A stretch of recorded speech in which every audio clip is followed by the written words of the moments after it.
que nós pudéssemos nos organizar, né? Porque pensa, todo cristão ao redor do mundo, é impossível, geograficamente falando, se reunir no mesmo lugar. Então, ao longo dos anos se passando, foram abertas congregações. Então, abriu uma congregação na cidade de Éfeso, na cidade de Filipos, né? Os primeiros apóstolos, eles foram plantando igrejas.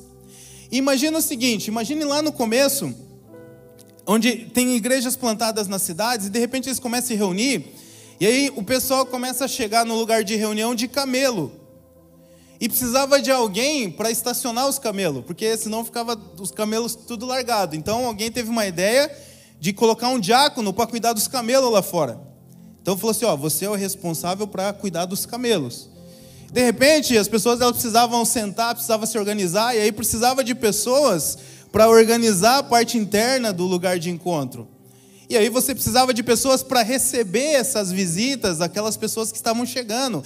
E aí, para tocar, para cantar, você precisava dos músicos. Então, ao longo dos anos, das décadas, dos séculos, nós fomos estruturando a reunião da Igreja de Jesus para chegar a algo parecido com o que é hoje. Só que você percebe que a igreja, que essa reunião, que o lugar ele é um meio, ele não é um fim em si mesmo. O problema é que também nós fomos nos apaixonando pelo meio ao longo dos anos e dos séculos. A ponto de a pessoa ela está estacionando o carro na igreja e de repente a pessoa que está ali para facilitar já arruma treta com a pessoa na entrada da igreja. Não pode estacionar aí, está maluco e tal, vai trancar o carro. Você chega e fala, calma irmão, tá bom, aonde que tem que estacionar? E aí aquela pessoa que estacionou já entra brava no culto, porque já tomou uma dura da pessoa. E aí quando chega na igreja, você já olha para uma pessoa que você não gosta muito, que você não vai com a cara dela. Aí os músicos ali já estão brigando, discutindo, porque um quer ser melhor do que o outro. Ou seja, nós esquecemos do fim e nos apaixonamos pelo meio. E aí a igreja, que era para celebrar o corpo de Cristo na terra, a igreja que precisava se reunir para amar como Jesus ama, servir como Ele serve, se importar como Ele se importa, agora ela deixa de amar, ela deixa de servir, ela deixa de se importar fazendo igreja, enquanto está fazendo igreja. Por quê? Nós esquecemos do fim e nós nos apaixonamos pelos meios. Você pode pegar essa lógica que eu citei para você e aplicar em qualquer área da sua vida. Você vai encontrar sempre essa mesma lógica, que é quando nós não sabemos mais o porquê que nós estamos fazendo o que nós estamos fazendo. E quando nós não sabemos o porquê que nós estamos fazendo, isso se torna uma religião, isso se torna um costume, que às vezes produzem resultados nas nossas vidas que nós não percebemos, mas não são resultados que nós gostaríamos de ter. Você literalmente pode aplicar isso em qualquer área da sua vida. Quando eu estou em empresa, estou dando uma aula nesse sentido, mais de negócio ou de liderança, eu sempre dou o exemplo dos departamentos. Você tem lá o departamento, quem trabalha em empresa sabe mais ou menos como funciona. Você tem o departamento financeiro, o departamento comercial, você tem um departamento de marketing. E aí você é contratado para ser do financeiro. Geralmente o pessoal do financeiro é um pessoal meio chato, né? Sim ou não? O pessoal do marketing lá cria campanha e tal, não sei o quê, chega para o financeiro e ele trava. Não tem verba para isso aí. Mas imagine que você é uma pessoa que trabalha no financeiro e você é contratado para a empresa para cuidar do financeiro. Porém, o propósito daquela empresa é o quê? Poder gerar lucro. Porque se ela gerar lucro, ela consegue pagar os funcionários, ela consegue, de repente, contribuir para a sociedade em alguma obra, ela consegue dar lucro para a pessoa que se expôs para poder correr o risco e lucrar em cima daquilo. Só que chega um momento que, como eu fui contratado para o financeiro, eu começo a focar tanto no financeiro daquela empresa, a ponto de falar, não, aqui não vou liberar recurso para nada. Porque aqui é financeiro e nós do financeiro nós não se damos bem com o pessoal do comercial, porque eles ganham comissão, eles ganham mais do que a gente, então a gente não vai liberar essa verba.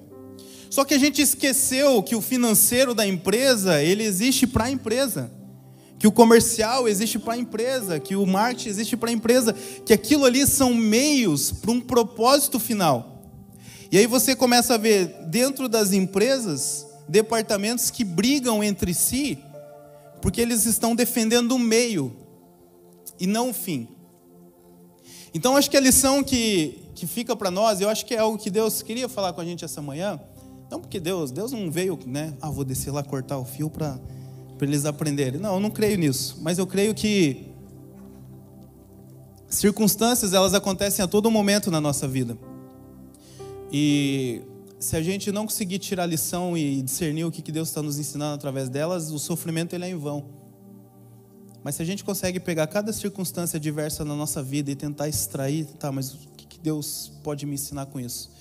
Eu garanto para você que todos os dias Deus ele vai estar te ensinando algo novo. Assim como nós fazemos com os nossos filhos. Quem tem filho pequeno sabe, todo dia você está ensinando algo para o seu filho. E as melhores lições que nós damos para os nossos filhos são em momentos adversos.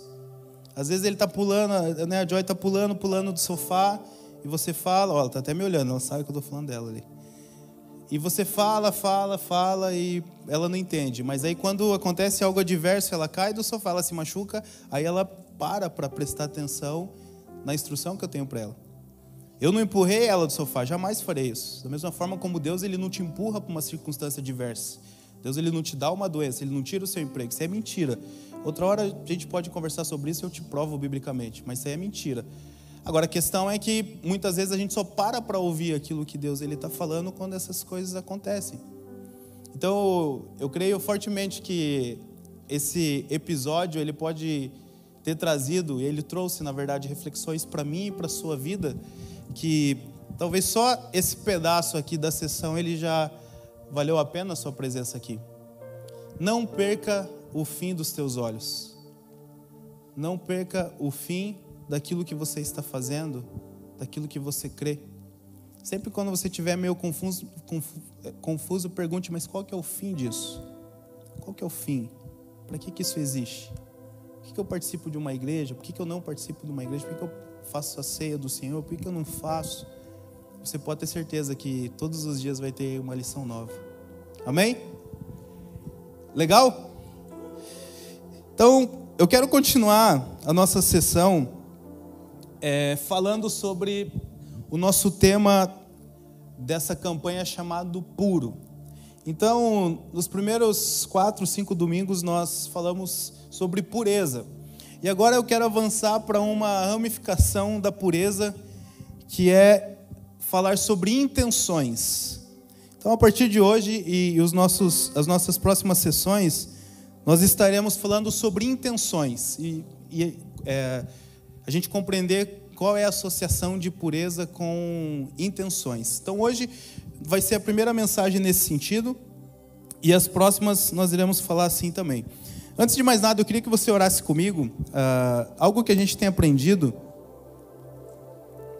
da parte de Deus, e a gente reforça muito isso aqui, e é importante reforçar para a gente sempre ficar claro na nossa mente, é que quando você está numa sala dessa, quando a gente está num contexto de igreja, igual nós estamos aqui, que uma pessoa está falando e várias pessoas estão ouvindo, é importante nós compreendermos que a palavra que sai aqui da minha boca, a mensagem que está saindo da minha boca, ela é uma só.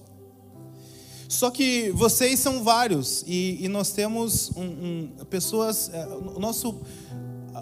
a nossa igreja aqui, a nossa reunião, ela é muito heterogênea. Nós temos jovens, adolescentes, adultos, crianças, pessoas que estão participando de uma congregação pela primeira vez, outros que já estão há muito tempo.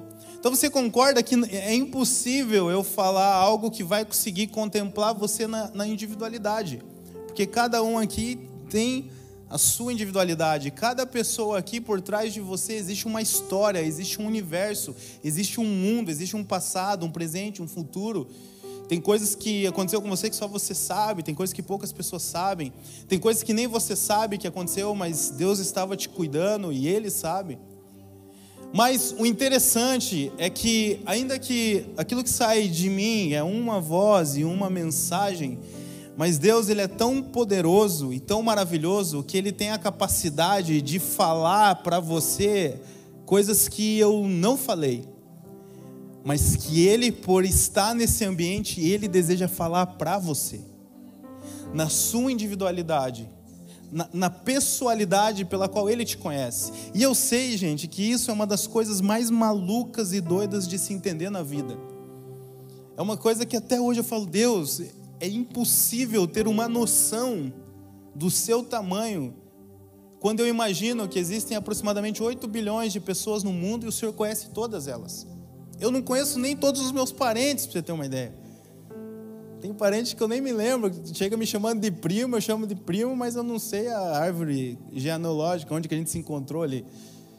Mas Deus, Ele tem a capacidade de conhecer a cada um de nós, e falar com cada um de nós, e tocar em lugares que só você sabe, e falar coisas que só você sabe que você precisa ouvir. E nós estamos num lugar profético onde Deus está falando. Deus, Ele está à porta do seu coração, Ele está batendo. Ele fala, filho, se você abrir a porta do seu coração, eu vou entrar. Eu vou cear contigo, eu vou falar contigo. Por isso eu quero orar nesse momento, e que você possa orar nesse momento, pedindo exatamente isso para o Espírito Santo. Fala, Espírito Santo, fala comigo diretamente. Fala no meu coração. E talvez vai ter uma frase aqui que eu vou falar, e em cima dessa frase o Espírito Santo vai falar com você, e já vai te levar para um outro lugar que Ele vai estar falando com você. Eu vou continuar aqui, mas aquela frase, ela é suficiente para mudar o destino da sua vida. Nós cremos nisso, e eu declaro que se você crer, você vai desfrutar dessa verdade. Amém? Você topa orar comigo? Vamos orar nesse sentido? Espírito Santo, muito obrigado por essa manhã, Pai. Obrigado, Espírito Santo, porque nós podemos estar num ambiente aonde o Senhor está. E não existe lugar melhor no mundo para estar aonde o Senhor está, Pai. Nós te agradecemos, Espírito Santo, porque o Senhor nos sonda e nos conhece. O Senhor conhece a cada um de nós de uma maneira tão profunda, mas tão profunda, que nem nós mesmos nos conhecemos. E baseado nessa verdade, baseado na verdade que o Senhor nos conhece, que o Senhor está aqui, eu declaro, Espírito Santo, nessa manhã, que todos aqueles que vieram nessa sala, com o desejo do seu coração de ouvir a Tua voz, eu declaro que eles irão ouvir, Pai. Eu declaro que eles irão ouvir aquilo que só o Senhor pode falar. Eu declaro que eles serão tocados de uma forma que só o Senhor pode tocar. E eu declaro, Senhor, que em cima dessa verdade, daquilo que o Senhor está ministrando nessa manhã, os seus filhos terão resultados de vida, que mudarão o destino da casa deles, que mudarão o destino do casamento deles, que mudarão o destino da mente deles, que mudarão o destino da finança de cada um deles, Pai. Porque aonde o Senhor está, ninguém pode permanecer o mesmo. Porque aonde o Senhor está, e quando o Senhor fala nesse lugar, ninguém mais permanece sofrendo, ninguém mais permanece angustiado, ninguém mais permanece depressivo. A doença não pode permanecer onde o Senhor está, o medo não pode permanecer onde o Senhor está, o desejo de tirar a própria vida, o desejo de desistir da vida, o desejo de sair de casa não pode permanecer aonde o Senhor está. Por isso, em nome de Jesus, eu declaro, Pai, que essa manhã é uma manhã gloriosa para mim e para os meus irmãos, em nome de Jesus. Amém? Você pode aplaudir a Jesus?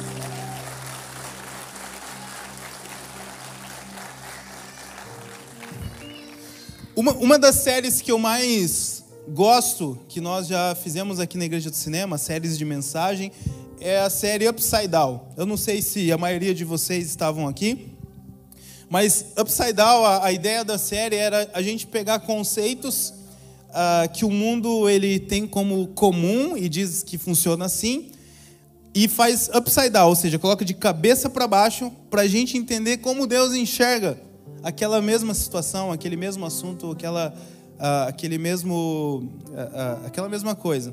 Então, por exemplo, a gente falou em Upside Down sobre casamento.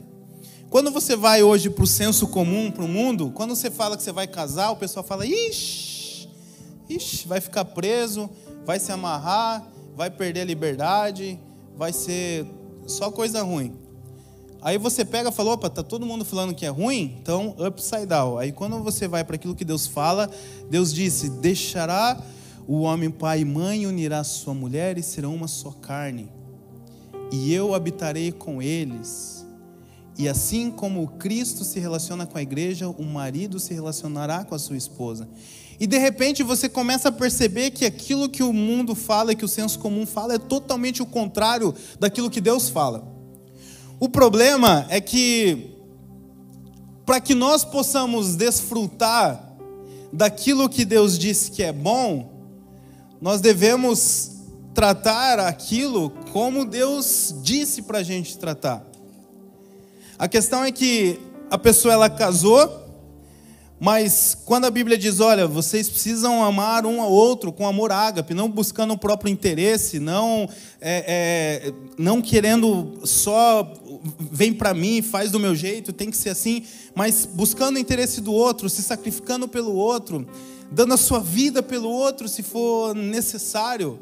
Um amor que sacrifica, um amor que não busca o seu próprio interesse, que não deseja o mal. E a pessoa, ela não vive aquilo que Deus disse que era a maneira saudável de viver. Obviamente vai ter um resultado oposto, porque daí não vai ser bom mesmo.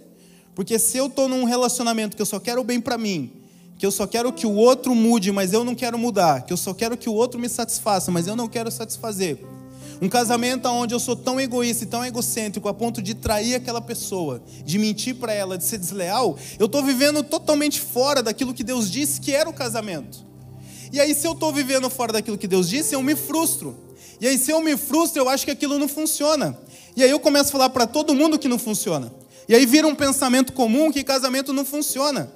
Só que quando Deus fez, Deus disse que era bom. Então, se Deus disse que era bom, eu que não sou louco de dizer que é ruim. Na verdade, eu quero entender, Deus, se é bom, então eu quero viver isso. E quando você vive um casamento que Deus disse que é bom, da forma como Deus criou, se sacrificando pelo outro, se doando pelo outro, amando o outro até o fim, eu quebro o meu braço, eu perco a minha vida, mas eu não quebro a minha palavra. Eu não deixo de ser fiel, eu não deixo de cuidar, eu não deixo de ter o meu papel de homem, eu não deixo de ter o meu papel de mulher. Então você vive o céu na terra. Então o teu casamento passa a ser algo tão incrível, mas tão incrível, quando as pessoas falam que é ruim, você fala, você está maluco? Você está louco? Porque tudo que Deus criou é bom. O problema é que se eu quero viver aquilo que Deus criou, diferente da forma como Ele me ensinou a viver, vai dar ruim. E aí Deus não garante. Deus não garante. Não sei se você já comprou um carro zero, mas o carro zero ele tem garantia, 3 anos de garantia. Só que para que a fábrica garanta o seu carro, você precisa seguir os procedimentos que eles pedem para você. Então, sei lá, tem que fazer revisão, tem que trocar o óleo de tanto em tanto tempo. Se eu não faço aquilo que eles falaram, para eu garantir o seu carro, você precisa seguir esses procedimentos, e o meu carro quebra, eu não consigo mais chegar para eles lá e pedir a garantia. E Deus, Ele criou para nós o casamento. Deus, Ele criou para nós a oportunidade de nós gerarmos filhos. Deus criou para nós coisas maravilhosas e incríveis para nós vivermos nessa terra. Mas o homem quebrou as condições que Deus, Ele nos deu para nos proteger. E aí, ao invés de eu pegar e falar assim, Deus, eu quebrei as condições. Eu fui consertar o carro fora do lugar que eu deveria, eu fiz de um jeito que eu sabia que eu não deveria fazer.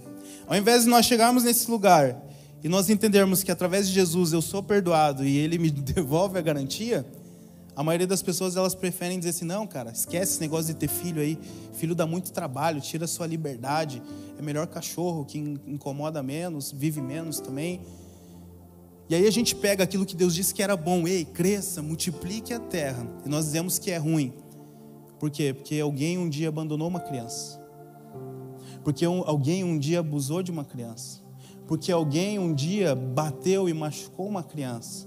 Porque talvez eu vi dentro da minha casa o meu pai, a minha mãe, fazendo coisas comigo ou com os meus irmãos, que aquilo me trouxe um trauma de falar, não cara, você está maluco, esse negócio de ter filho, coisa de maluco. Trazer mais um ser humano nessa vida para sofrer.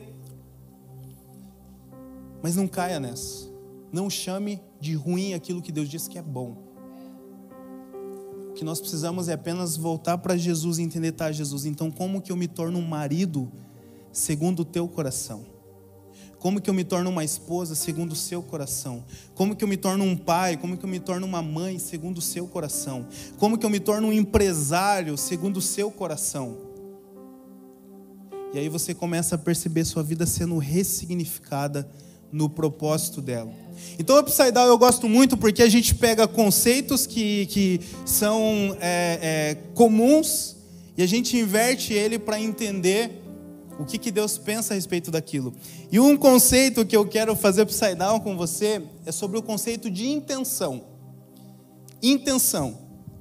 E o nome dessa mensagem, o tema que eu dei para essa mensagem, o subtítulo, é o seguinte: de boas intenções, o inferno está vazio. Sabia disso? Foi o contrário que a gente aprendeu, né? Por isso, upside down. A gente aprendeu que de boas intenções, o inferno está cheio. Mas eu quero te dizer que, na perspectiva de Deus, de boas intenções, o inferno está vazio. E eu vou te explicar essa manhã por quê. Essa palavra intenção, ela está muito fora de moda. Ela é pouquíssimas vezes utilizada nos nossos dias de hoje. Uma das coisas que se perdeu, por exemplo, que tinha antigamente, e antigamente que eu falo assim, eu tenho 33 anos, então era na minha época de adolescência ainda tinha, menos do que antes ainda, mas ainda tinha. Que era o seguinte, eu queria namorar com alguém, eu precisava ir falar com o pai daquela pessoa ou com a mãe dela para explicar o quê? Quais eram as minhas intenções. Então, o homem, ele chegava para o pai, para a mãe, para a família, e ele explicava quais eram as intenções dele com a filha daquele casal. E aí, baseado nas intenções, o pai já meio que falava, isso aí é tranqueira, isso aí não vai dar certo. Não, isso aí, bom, tá bem intencionado, faz sentido o que ele falou. Só que a palavra intenção, ela foi caindo tanto em desuso, que hoje a gente não está nem aí mais. A gente não fala para os pais quais são as nossas intenções. E por quê? Porque talvez a gente nem pensa nelas. Então, como que eu vou falar algo para alguém que eu nem penso? Talvez eu estou entrando num relacionamento, num namoro, que eu nem sei qual que é a minha intenção com aquilo. Talvez eu estou entrando numa empresa nova, talvez eu estou participando de uma igreja nova, indo para a igreja, mas eu não sei qual é a intenção daquilo que eu estou fazendo. E a palavra intenção, ela fala da onde você está, para onde você quer chegar. A motivação é o que te move da onde você está, para onde você quer chegar. Aquilo te motivação. Mas a intenção é que ela diz aonde você quer chegar. E aí tem aquela frase, eu não lembro de qual filme, não sei se é Mágico de Oz, que diz que para aquele que não sabe onde está indo, qualquer caminho serve. Alice? É próximo ali, né? Eles eram vizinhos, os estúdios. Mas eu quero resgatar com você, essa manhã, o conceito de intenção. Porque quando algum conceito ele é muito distorcido e ele começa a ser invertido, a gente precisa ligar o sinal de alerta, porque existe alguma força maior que está tentando corromper aquilo ali. E se a gente conseguir resgatar o motivo pelo qual aquele conceito ele foi estabelecido por Deus e o motivo pelo qual ele é importante, nós conseguimos resgatar a nossa própria vida. Nós conseguimos resgatar a vida de outra pessoa. Se eu consigo ressignificar, usando o exemplo anterior, se eu consigo ressignificar o conceito de casamento, então eu posso resgatar meu casamento. Se eu consigo ressignificar o conceito de ter filhos, então pessoas que nunca teve vontade de ter filho por causa das suas más experiências ou pelo que elas ouviram do senso comum, elas passam a ter desejo. E na boa, não existe nada mais glorioso, poderoso, lindo, profundo nessa vida do que gerar um outro ser humano. Não existe. Não existe. Absolutamente nenhum prazer se compara a isso. E da mesma forma, se nós resgatarmos o conceito de intenção, você pode ter certeza que muitas coisas na nossa vida que talvez não estavam funcionando, muitas orações nas nossas vidas que talvez não estavam sendo respondidas. Quando nós resgatarmos o conceito de intenções, elas vão começar a acontecer. Elas vão começar a acontecer. E para nós, seres humanos, é um desafio muito grande a gente querer decifrar a intenção do outro. É muito grande. E eu até sugiro para você não tentar fazer isso. A gente gosta muito de fazer isso com os outros. Você já reparou que quando alguém faz alguma coisa má contra nós, ele estava mal intencionado. Mas quando a gente faz alguma coisa má contra os outros, não era a nossa intenção? Já repararam? Eu vou dar um exemplo aqui, mas tente ajustar o exemplo para a tua realidade, porque a gente não consegue às vezes dar um exemplo que contemple todo mundo. Mas vamos pegar um exemplo do futebol. Quem gosta de jogar futebol, os homens aí, as mulheres também. Você vai jogar futebol e de repente o cara vem e te dá uma no tornozelo ali. Pega e te quebra, te machuca. Automaticamente, a maioria de nós, pelo menos, vai olhar e falar: cara, esse cara veio mal intencionado. Ele veio mal intencionado. Na próxima eu vou pegar ele. Mas quando somos nós que damos no cara, a gente falou: mano, desculpa, não foi minha intenção te machucar. Quando você magoou alguém num relacionamento ali de marido e mulher, de namorado, de irmãos, de amigos, você de repente falou um pouco mais grosso com a pessoa no WhatsApp, e aí você pega e fala assim: me perdoa, não foi minha intenção falar dessa forma com você. Mas quando a outra pessoa faz isso com você, fala: cara, que ele está mal intencionado comigo? Por que está falando desse jeito? Então, na verdade, a gente deveria evitar tentar decifrar a intenção dos outros, porque a gente não vai conseguir. Só existe uma forma de você conseguir decifrar a intenção de uma outra pessoa, é através do Espírito Santo. Porque o Espírito Santo é aquele que conhece e sonda os corações. Mas eu não conheço e sonda o teu coração, então é muito arriscado para mim tentar decifrar a sua intenção. Então, como nós não conseguimos decifrar a intenção, ainda que a gente tente, a gente fique: não, mas eu tenho certeza, sendo que você não está na cabeça e no coração da outra pessoa para ter certeza, mas ainda assim o que nos resta é o quê? A gente conseguir julgar as ações das pessoas, porque isso é visível. As intenções, elas são invisíveis, mas as ações, elas são visíveis. Então, o que nós fazemos? Nós julgamos as intenções baseado nas ações. Baseado no que a pessoa faz, nós chegamos nós deduzimos qual era a intenção dela com aquilo. Então, é muito fácil uma pessoa má intencionada, ela ter aprovação pública, ou ter aprovação do seu cônjuge, ou ter aprovação da sua igreja, ou ter aprovação do seu eleitorado, se ela ter boas ações. Ela pode ser mal intencionada, mas se ela tiver boas ações, ela provavelmente vai ser aceita. Ela provavelmente vai ser honrada, ela provavelmente vai ser elogiada. Agora imagina que existe um homem mal intencionado com uma mulher. Ele só quer abusar daquela mulher. Só que se ele chegar para a mulher já tendo ações de quem é mal intencionado, ela já vai sacar na hora. Então o que ele faz? Ele começa a ter boas ações. E ele chama para jantar. E ele dá presentes. E ele começa a falar para aquela mulher coisas que ele sabe que ela gosta de ouvir. E aí, baseado nas boas ações, ela deduz que ele está com uma boa intenção. E aí, quando a intenção daquele homem, ela vem à tona depois do que ele conquista, o que ele queria, aquilo choca aquela mulher de uma maneira que muitas vezes é irreversível. Porque ela criou uma expectativa, porque ela confiou, porque ela se entregou, e de repente parece que de uma hora para outra vira um inferno.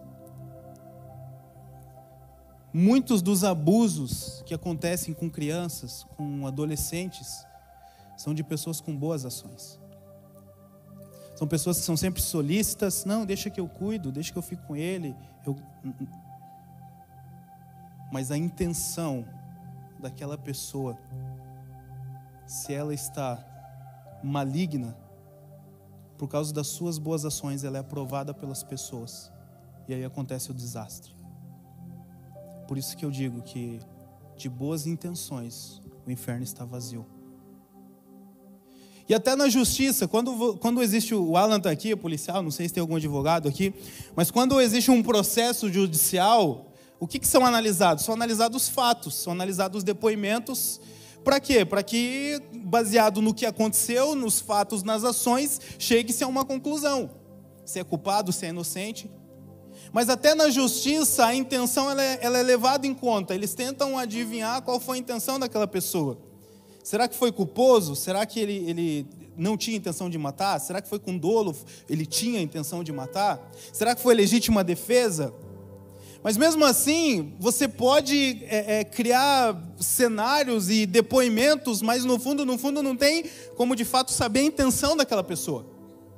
Então você imagina que nem a justiça, que nem a lei, que eles estudam há séculos sobre justiça, sobre a melhor forma de julgar, se nem eles conseguem ser 100% assertivo, não estou falando nem na parte de corrupção, né? Eu estou falando, pensa numa justiça justa, nem eles conseguem ser 100% assertivo porque eles não acessam a intenção profunda da vida de uma pessoa. Quem dirá nós? Nós também não conseguimos acessar profundamente a intenção das pessoas. Mas o que eu quero chamar a sua atenção para essa manhã, não é que você aprenda a acessar a intenção das outras pessoas, porque você não vai conseguir. Mas a minha reflexão com você essa manhã é que você aprenda a acessar as suas próprias intenções. E baseado nisso, eu quero ler com vocês um texto que está lá em 1 Samuel, capítulo 16, versículo 7. Isso aqui é só a introdução, tá, gente? Eu não sei se a gente vai conseguir voltar com som para a música. Vai? Então aí a gente depois volta com o som para encerrar. Mas como nós vamos ter outras sessões a respeito desse tema, a gente vai dar continuidade, tá bom?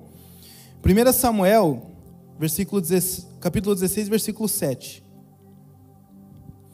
O texto diz assim: O Senhor, contudo, disse a Samuel: Não considere sua aparência nem sua altura, pois eu o rejeitei. Olha só. O Senhor não vê como o homem vê. O homem vê a aparência, mas o Senhor vê o coração. Upside down. A gente tem a capacidade de ver a aparência, a gente tem capacidade de ver as ações, a gente tem capacidade de julgar as pessoas pelo que elas fazem de certo e errado. Mas a Bíblia diz que Deus ele não vê como o homem vê, mas Deus ele vê o coração. O contexto que a Bíblia fala aqui é quando Samuel ele chega na casa de Jessé e Deus disse que naquela casa seria ungido o próximo rei de Israel. E de repente o primeiro filho de Jessé que vem, Eliabe, a Bíblia diz que ele era formoso, alto, bonito. E aí Samuel olha, como a maioria talvez de nós iríamos olhar e falar, certamente esse é o rei. Ele tem cara de rei, ele tem altura de rei, ele tem jeito de rei, certamente ele é um rei. Aí Deus fala para ele, Samuel, eu não olho como você vê, mas eu olho o coração. E infelizmente o coração de Eliabe foi rejeitado. E aí a história conta que vai vindo cada um dos irmãos e somente o último, que nem estava no meio, que estava lá no campo, quando ele chega, Deus fala, esse é o próximo rei de Israel. E é interessante porque na aparência e naquilo que fazia, nas obras, na produtividade, Davi não foi nem cogitado pelo pai dele de ser o rei. Mas quando Deus ele olhou no céu e procurou no coração das pessoas o próximo rei de Israel, ele encontrou em Davi um homem segundo o coração dele. E lá em Atos capítulo 13, a Bíblia diz que Deus, ele olhou para Davi e enxergou ele um homem segundo o seu coração, antes de Davi ser levantado como rei de Israel. Tem muitas pessoas que dizem que Davi ele era um homem segundo o coração de Deus porque ele pecou, ele se arrependeu, porque ele tentou fazer o templo, mas não, Davi foi considerado um homem segundo o coração de Deus antes dele se tornar rei. Antes dele fazer qualquer coisa, Deus olhou para o coração de Davi e viu pureza, e viu uma boa intenção, ele estava lá no campo, cuidando das ovelhas do pai dele, com uma boa intenção, sem querer se autopromover, sem querer mostrar para os outros quem ele era, o que ele podia. E Deus, ele olhou do céu, enquanto todo mundo estava vendo a aparência e discutindo quem seria o próximo rei. Deus olhou para Davi, aprovou o coração dele e posicionou ele no lugar de reinado. Então, a primeira compreensão que eu quero que você reflita comigo essa manhã é que Deus, ele não olha para a aparência, mas ele olha para o meu e para o seu coração, para o nosso coração. E foi nisso que o povo, na época de Jesus, os religiosos na época de Jesus, foi nisso que eles foram rejeitados. Deus disse: esse povo, eles me honram com os lábios, mas o seu coração está longe de mim. Jesus disse: olha, eles oram 3 vezes por dia, jejuam 2 vezes por semana, eles dão dízimo de tudo, mas eles fazem isso de maneira hipócrita, não glorificando a Deus. E o Sermão da Montanha, quando nós lemos a Bíblia, em Mateus capítulo 5, Jesus, ele dá um dos principais ensinos de toda a trajetória dele na terra, se chama o Sermão da Montanha. Ele vai até o topo de uma montanha, ele começa a pregar para os seus discípulos, o povo começa a chegar, obviamente junto com o povo tinha os curiosos, os religiosos, e Jesus, ele começa a ensinar as bem-aventuranças.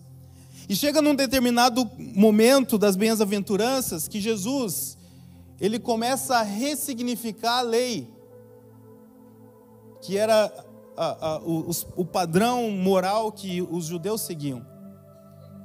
Então, eu vou ler bem rapidamente para você, a gente já está encaminhando para o fim, mas só para a gente compreender esse contexto.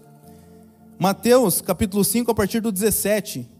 Jesus primeiro chega explicando: eu não vim para revogar a lei e os profetas, mas eu vim para cumprir. Porque em verdade vos digo, até que o céu e a terra passem, nenhum i ou tio jamais passará da lei, até que tudo se cumpra. Aquele que, pois, violar um desses mandamentos, posto que do menores e assim ensinar aos homens, será considerado mínimo no reino dos céus. Aquele, porém, que as observar e ensinar, esse será considerado grande no reino dos céus. Porque vos digo, olha só agora, se a vossa justiça não exceder em muito as dos escribas e fariseus, jamais entrarei no reino dos céus. E aí Jesus, ele começa a ressignificar os mandamentos. Então o que Jesus está dizendo? Eu não vim para dizer que essa lei aí não serve para nada, eu vou fazer um negócio diferente. Eu vim para cumprir a lei. Por que Jesus, ele veio para cumprir a lei? Porque até então não teve nenhum homem que conseguiu cumprir a lei. E Deus, ele deu a lei para o povo judeu porque eles queriam agradar a Deus, eles queriam se justificar diante de Deus. Então Deus falou: ok, vocês acham que vocês são bons? Vocês acham que vocês conseguem alcançar o meu padrão?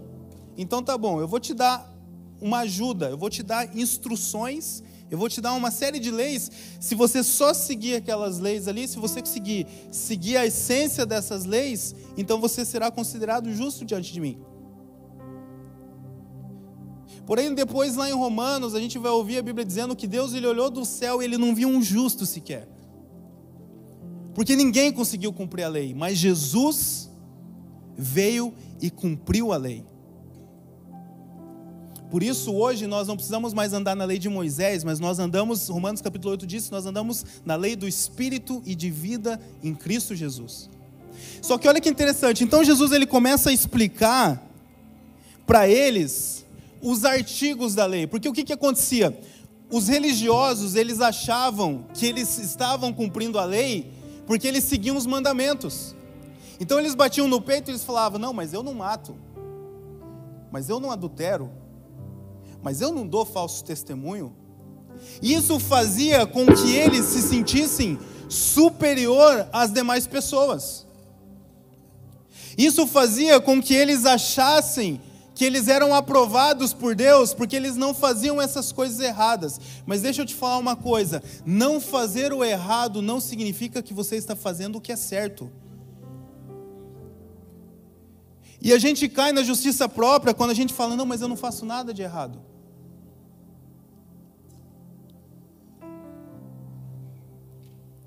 Mas para Deus, Deus não nos chamou para não fazer errado, Deus nos chamou para viver aquilo que é justo. E esses religiosos, eles achavam que não fazendo errado, eles estavam fazendo o que é justo. Então o que Jesus precisou fazer? Precisou ler os artigos. Sabe quando você tem uma lei? Você tem uma lei maior. Mas aí, para explicar a lei, existem os artigos, porque tem várias variáveis na lei. Então, fala assim, sei lá, você precisa, quando você for demitir alguém, você precisa do aviso prévio de 30 dias. E aí tem os artigos que vai dizendo, mas tem isso, tem isso, tem isso. Então, o que os judeus, os religiosos, na época, eles faziam? Eles queriam seguir a lei maior, mas eles não seguiam os artigos. E aí Jesus começa a ler os artigos, começa a explicar a lei. Vocês acham que vocês não matam porque vocês nunca tiraram a vida de ninguém, mas deixa eu te explicar. Se você odiar o teu irmão no teu coração, se você chamar ele de tolo, de idiota, você já assassinou ele. E aí, se escandalizou. Você acha que você não está fazendo errado porque você não está se deitando com uma outra mulher? Mas eu te digo que o artigo aqui, que você não leu o artigo, mas o artigo é o seguinte, se você olhar para uma mulher, e a Bíblia diz, com uma má intenção, você cometeu adultério com ela.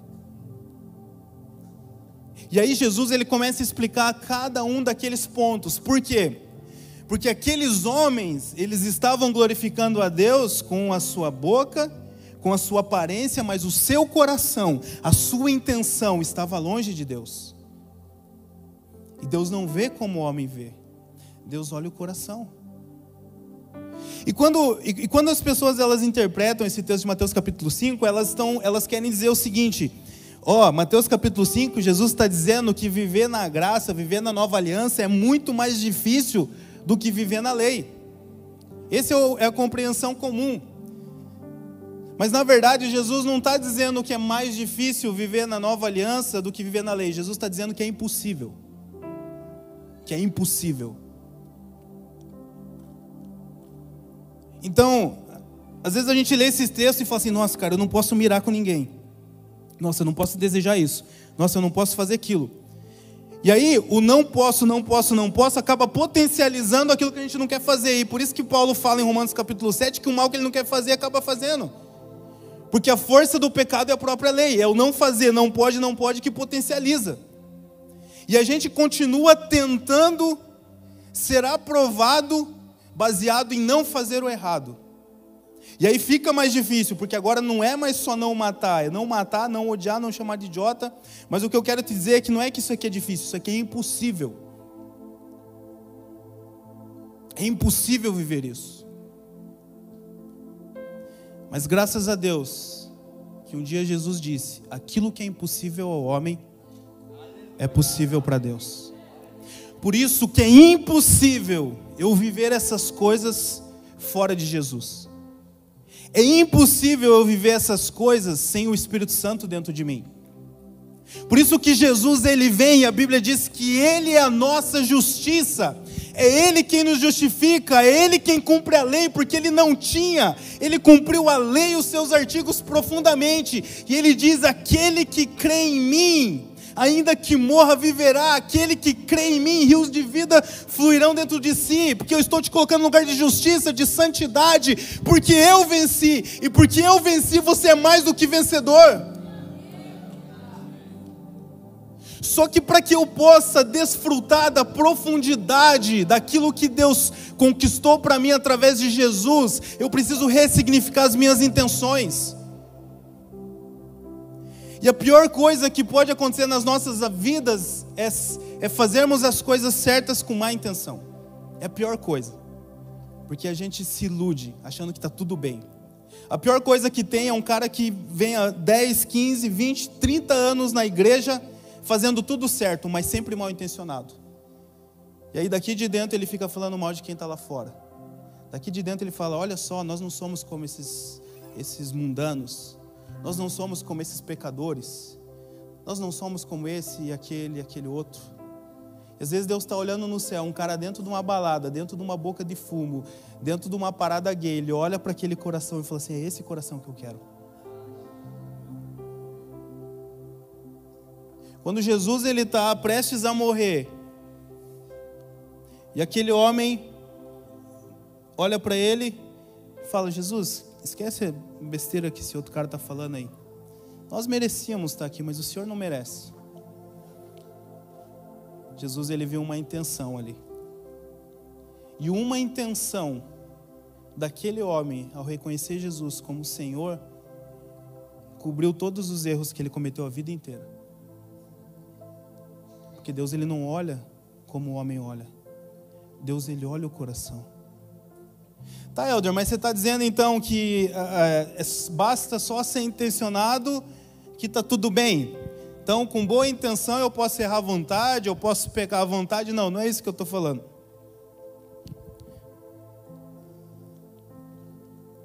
Tem uma frase, uma vez um pastor amigo ele falou, ela é meio grossa, mas eu achei legal. Mas eu não estou sendo grosso, tá? Só para parafrasear ele. Ele disse assim, quando as pessoas falam assim, então você está querendo dizer isso? Aí ele falava assim, não, se eu quisesse dizer isso, eu tinha dito isso. Mas como eu queria dizer aquilo, eu disse aquilo. Então eu não estou dizendo isso. O que eu estou dizendo é que quando Deus ele olha do céu e ele vê um coração com a intenção correta, ele ensina a fazer aquilo que é certo. Porque um coração quebrantado e contrito, esse o Senhor não desprezará. Agora, quando Deus ele olha do céu e ele vê uma pessoa fazendo o que ela acha que é certo, com a intenção errada, ele não pode fazer nada. Porque ele está à porta e bate, mas se eu não abro o coração, ele não pode entrar. Por isso você que tem o seu coração no lugar certo, eu declaro em nome de Jesus que é uma questão de tempo você fazer aquilo que é certo. Porque Deus ele está te ensinando. Porque Deus ele vem, ele colhe as suas lágrimas, ele pega pelas suas mãos e ele te ensina. É uma questão de tempo você ajustar a sua vida dentro de casa, você ajustar as suas emoções, você ajustar os teus pensamentos. É uma questão de tempo você largar o vício, largar a droga, você largar a pornografia. É uma questão de tempo você se tornar um homem de verdade e sustentar a tua palavra para a tua mulher. É uma questão de tempo você se tornar uma mulher de verdade e sustentar a sua palavra. É uma questão de tempo se você está no coração certo. Porque com o coração certo, Deus ele se agrada, ele vem e ele te ensina. Mas esses homens que nós lemos ali de Mateus, eles estavam com o coração tão longe de Deus, que quanto mais Jesus falava sobre as intenções deles, mais irados eles ficavam, a ponto de crucificar o Filho de Deus. Em contrapartida, quando Jesus ele olhava para um pecador, com a intenção correta, ele falava para ele, para ela, onde estão aqueles que te acusam? Então nenhuma condenação há mais sobre você, agora você pode ir e não pecar mais. Por isso, nessa primeira parte da nossa campanha sobre intenções, a reflexão que eu quero que você saia nessa manhã é que Deus, ele olha o coração. E talvez você pode ter cometido vários erros na sua vida. E você está tentando consertar isso na força do teu braço. Mas o que eu quero convidar você nessa manhã é pedir para o Espírito Santo de Deus sondar o teu coração e ver se há algum caminho mau.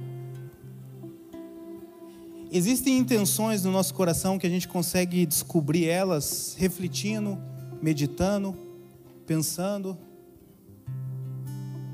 Mas existem intenções que nós só conseguimos descobrir quando nós pedimos ajuda para o Espírito Santo. Porque elas estão num ponto cego que nós não conseguimos perceber. A próxima semana a gente vai estar por aqui, continuando falando sobre isso, mas eu queria que você, essa semana, você começasse a perguntar duas coisas para si mesmo e para o Espírito Santo. Por quê e para quê? Tudo que você for fazer. Por quê e para quê?